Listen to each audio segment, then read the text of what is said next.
For every NBA team like the 1971-72 Los Angeles Lakers, the 95-97 Chicago Bulls, and the 2014-17 Golden State Warriors that made a compelling case for all-time greatness, a few others lost roughly 7 out of every 8 games during seasons that were downright atrocious. Today we're going to be looking at some of the worst teams in NBA history. Make sure you stick around for this one because you really don't want to miss it. But first, a simple reminder on how to enter our brand new giveaway. We will be giving away either an iPhone X Max, the new iPad mini, or a MacBook Pro. It's all your choice. So be sure to leave a like, comment the keyword, subscribe, and turn on notifications to enter the giveaway. It's really that simple. 10th place goes to the 02-03 Cleveland Cavaliers. Even for a franchise that had suffered at least 50 losses in each of the previous 3 seasons, the on-court product was tough to watch. But it was all worth it when the Cavaliers won the 2003 draft lottery and got to take some local prospect you might have heard of by the name of LeBron James with the first overall pick. Also, Ricky Davis averaged career highs in points, rebounds, assists, and steals. At least he had fun jacking up shots while the rest of the team stunk out loud. A 19-point win over the 3-time reigning champ LA Lakers in the 4th game of the regular season was immediately followed by a 15-game losing streak. During that losing streak, the Cavs had a 41-point loss and a pair of 32-point margins of defeat. Maybe it was all part of their master plan to lose a boatload of games, but the late July decision to trade Brian Stith and Andre Miller for Harold Jamison and Darius Miles did not age well. Miles was the number 3 pick in the 2000 draft, and perhaps the Cavs thought a change of scenery would jumpstart his once promising career, and of course it didn't.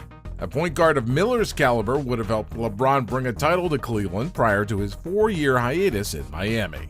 At number 9, we have the 2000-2001 Chicago Bulls.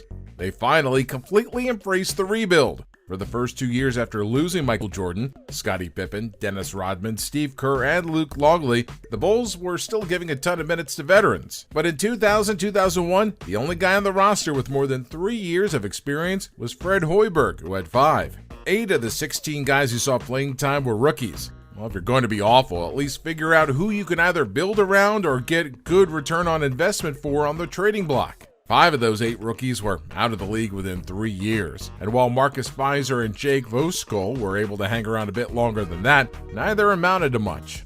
The only one who panned out was Jamal Crawford, and the Bulls dealt him to the New York Knicks for next to nothing right after the first of his 14 consecutive seasons, averaging better than 12 points per game. Despite having the worst record, the Bulls got shafted in the lottery and ended up with the 4th pick in a draft which Tyson Chandler and Paul Gasol with numbers 2 and 3 respectively. Chicago ended up taking Eddie Curry with the 4th pick, then traded its best player, Elton Brand, to the LA Clippers for the rights to Chandler. And he was a good player, but he was no Brand.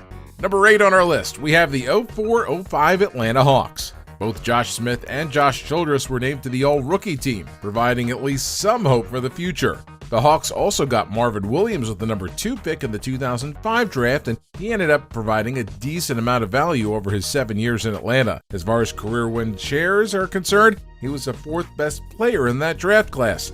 Too bad they didn't take Chris Paul instead. Atlanta wasted little time showing it was going nowhere fast, losing the season opener to the Phoenix Suns by a 30-point margin. 1 month later, the Hawks were 2-14 and well on their way to a not-so-nice 69-loss season.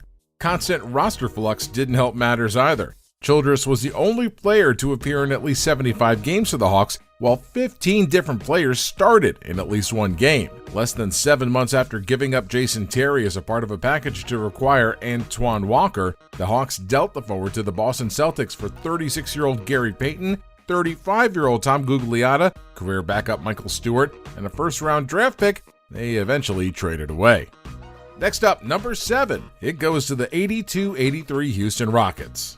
Houston won 46 games in 81-82 and were back up 48 wins by 84-85. But the Rockets traded Moses Malone, the league's MVP in the 81-82 season, in September of 82, and Elvin Hayes was rapidly losing his effectiveness in his late 30s. 1 year after Malone and Hayes both averaged better than 16 points and 9 rebounds per game, combining for 47.2 and 23.8 while playing 163 of 164 possible games, no one on the 82-83 roster topped 14.8 or 8.1. Allen Leavell was probably the most valuable player, leading the Rockets in points, assists, and steals. While the Rockets never had an abysmal losing skid, it was like one step forward and 5 steps backward all season long. Including starting the campaign with an 0-10 record, they had 8 separate losing streaks of at least 5 games and only had one 2-game winning streak. The 1986-87 Los Angeles Clippers deserve 6th place on our list. Michael Cage was a bright light in an otherwise dark chasm. He accounted for 7.2 win shares while the rest of the team combined for 8.6. Cage averaged a career-best 15.7 points per game, as well as 11.5 rebounds. Naturally, the Clippers traded him away 1 year later for a rookie, Gary Grant, and a first-round pick they also eventually traded away. Has often been the case since the lottery's inception, the worst team didn't win. Heck, the Clippers didn't even finish in the top 3. So instead of getting David Robinson, they took Reggie Williams at number 4. Aside from the New Jersey Nets pick of Dennis Hopson at number 3, every other player in that top 12 of that draft class had considerably more value in his career than Williams. Taking him one spot before the Seattle Supersonics selected Scottie Pippen only makes it look that much worse.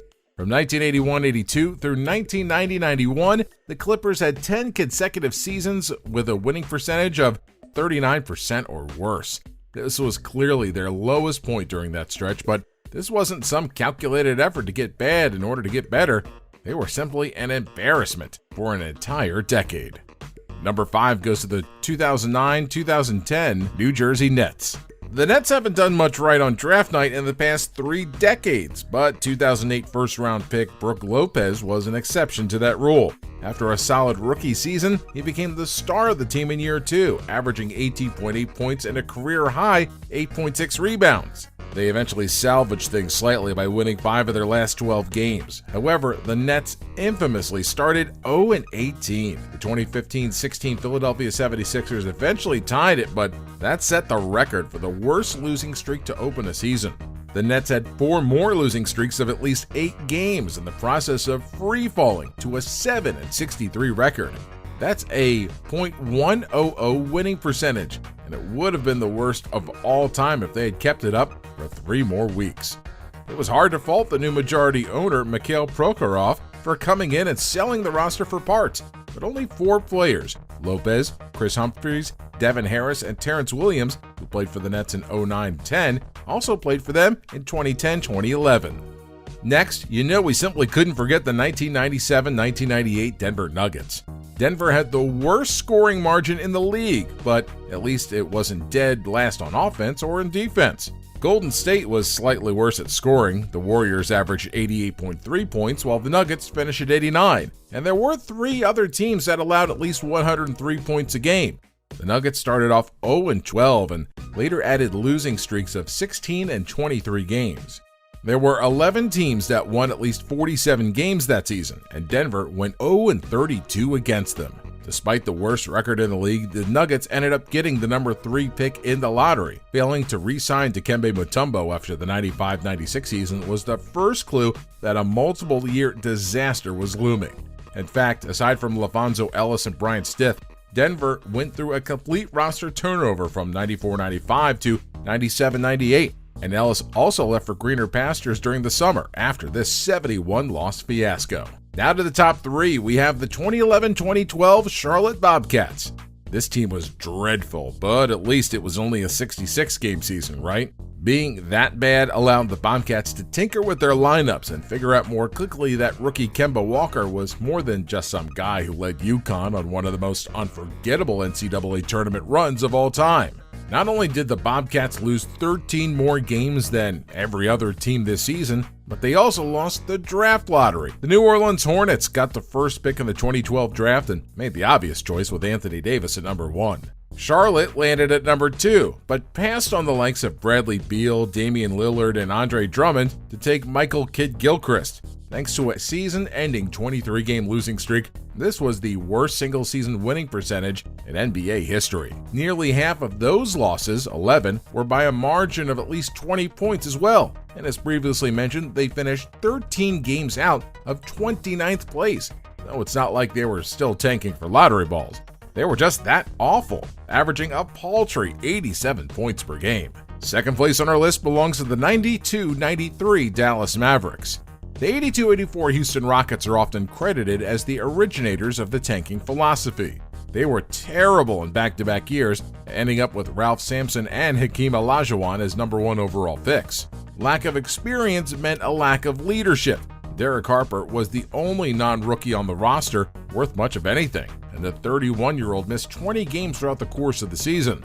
Well, not that it made much of a difference. The Mavs went 8-54. That's a winning percentage of just under 13% with him, and 3 for 17 without him, a 15% win percentage.